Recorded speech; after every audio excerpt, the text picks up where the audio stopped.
Assalamualaikum warahmatullahi wabarakatuh.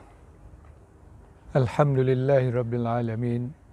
Wassalatu wassalamu ala asyrafil anbiya'i wal mursalin wa ala alihi wa ashabihi wa man tabi'ahum bi ihsan ila yaumiddin. Amma ba'd. Kaum muslimin, muslimat rahimakumullah. Alhamdulillah, pada kesempatan ini kita akan berbincang tentang suatu ayat yang merupakan ayat monumental. Di situ dinyatakan tentang hakikat agama yang tercantum dalam yakni penggalan dari ayat 3 surat Al-Maidah yang berbunyi A'udzubillahi minasyaitonirrajim. Al-yawma akmaltu lakum dinakum wa atmamtu 'alaikum ni'mati wa raditu lakumul Islam madina. Ayat yang singkat yang menurut riwayat-riwayat yang kita dapatkan turun di ketika Haji Wada, menyatakan pada hari ini, kata Allah SWT, aku sempurnakan bagi kamu agamamu dan aku lengkapkan nikmatku kepadamu dan aku redha Islam sebagai agamamu. Nah, ini adalah ayat yang sangat monumental yang menyatakan bahwa agama untuk umat manusia ini adalah Islam. Tak ada agama yang lain. Agama itu sudah sempurna dari dulu sampai sekarang. Dari para nabi-nabi yang terdahulu yang diturunkan pada umat mereka masing-masing dan tidak ada kurangnya. Demikian pun agama yang diturunkan kepada Nabi kita Muhammad SAW sebagai penutup Nabi yang meneruskan ajaran agama yang lurus, agama Hanif. Dan itulah yang ditegaskan oleh Allah pada ayat ini. Cuma belakangan ayat ini digunakan sebagai dalil bahwa agama sudah sempurna secara harfiah, secara detail, sehingga agama itu tidak lagi perlu ditambah. Ini benar, agama tidak perlu ditambah. Tetapi nas-nas yang diturunkan oleh Allah SWT dalam konteks berbagai kasus dan latar belakang umat, baik pada nabi-nabi terdahulu maupun pada konteks Arab ketika turunnya Al-Quran, ayat-ayat itu sesuai dengan zamannya. Itulah salah satu cara kita memahami nas Al-Quran itu, yaitu dengan mempelajari konteks masyarakatnya secara umum dan juga konteks secara khusus yang biasa kita sebut dengan asbabun nuzul. Konteks secara umum ini adalah sejarah. Bagaimana psikologi sejarah, psikologi masyarakat ketika turunnya Al-Quran.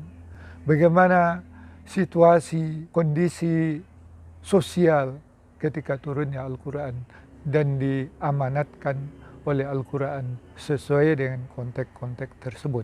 Maka karena nas itu terbatas, sedangkan peristiwa dan konteks itu tidak terbatas, dia berkembang.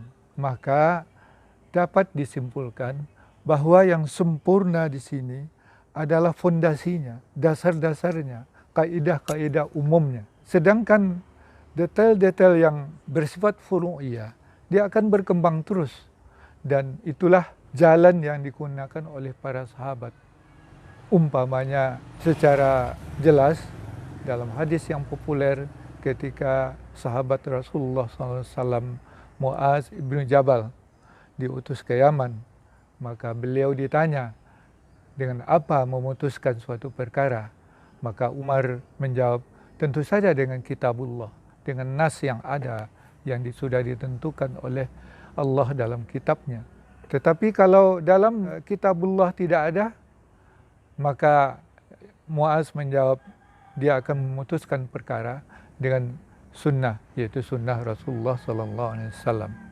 Tapi kalau dalam sunnah juga tidak ada, bagaimana beliau akan berijtihad untuk mendapatkan suatu keputusan perkara.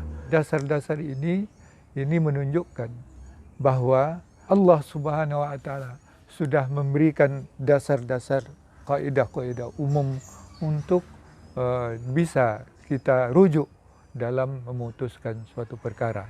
Perkara-perkara yang muncul kemudian hari, yang tentu saja yang tidak bersifat dasar. Ya, kalau dasar-dasar itulah yang sudah disempurnakan oleh Allah sejak dari dulu sampai sekarang. Kalau Allah menyebutkan al-yauma akmaltu lakum dinakum, bukan berarti sebelumnya itu agama itu kurang atau tidak sempurna. Agama itu tetap sempurna dari dulu sampai sekarang. Cuma Allah menyatakan bahwa agama yang dipilih untuk kita adalah Islam yang sempurna dari dulu sampai sekarang dan ke depan dengan potensi yang sesuai dengan segala zaman.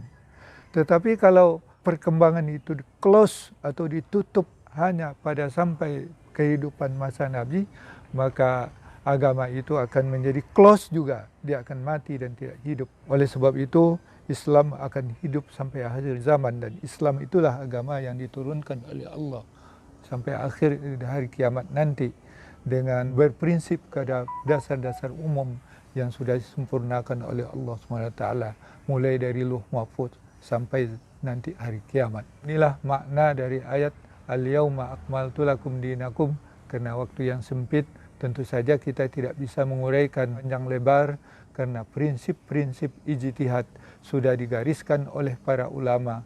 Bagaimana memahami teks, bagaimana memahami nas, itu sudah dirumuskan secara lengkap oleh ulama-ulama kita, terutama oleh Imam Syafi'i rahimahullah ta'ala. Ini sebagai penegasan, kalau kita tidak terikat kepada kaidah-kaidah yang benar, maka akan terjerumus nanti ke dalam apa yang disabdakan oleh Rasulullah SAW, man qala fil Qur'an bi ra'yihi wal yatabawwa maq'adahu minan nar.